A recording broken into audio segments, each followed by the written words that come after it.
Well, as you know, this year it's our 23rd India Economic Summit. On the one hand, it means it's about tradition. It's about our long-standing partnership with the Confederation of Indian Industry, with top industry leaders from India, as well as the Indian government. And I think that's very well reflected in the participation of leaders from India like the Prime Minister, the Finance Minister, the Minister for Commerce and Industry, on a federal level, but also on a state level with people like the Chief Minister of Delhi and the Chief Minister of Rajasthan. But it's also about addressing India's growing role in international affairs and regional affairs. And I think we're quite honored to announce that this year we have a very substantial delegation coming from China, as well as representation from the US Senate and Congress and members of the European Parliament. In the end, it's over 600 leaders coming together representing 39 different countries. And what are the issues that are going to be discussed? What are the major issues on the table? I think first and foremost it will be about shaping India's competitive landscape, ensuring that India sustains this growth story and continues to be one of the world's most dynamic economies. And that will entail looking at state initiatives as well as innovative models from the private sector, which can help India to address certain global risks that could potentially encumber that growth.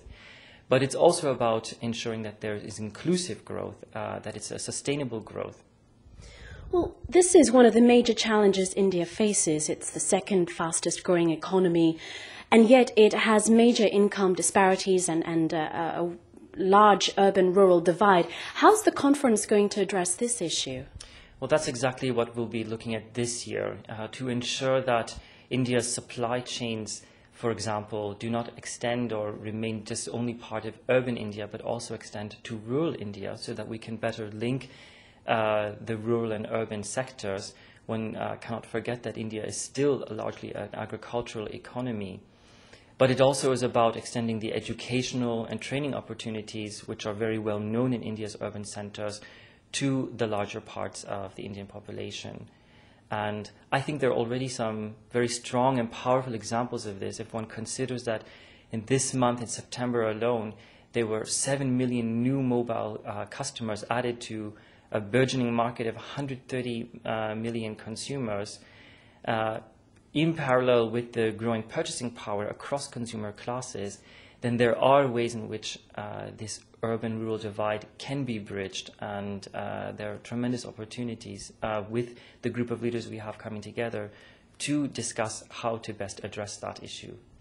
So for you, what are some of the major outcomes and your objectives for the three-day summit? Well, let's remember, this growth story about India is no longer simply about India opening itself to the world. The world is seeking India.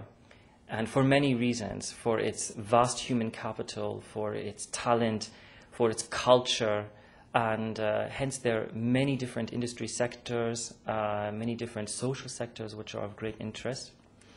And a great outcome is to bring together this group of stakeholders with vested interest in sustaining India's growth story to help and define how India's development agenda can go forward and its momentum be sustained.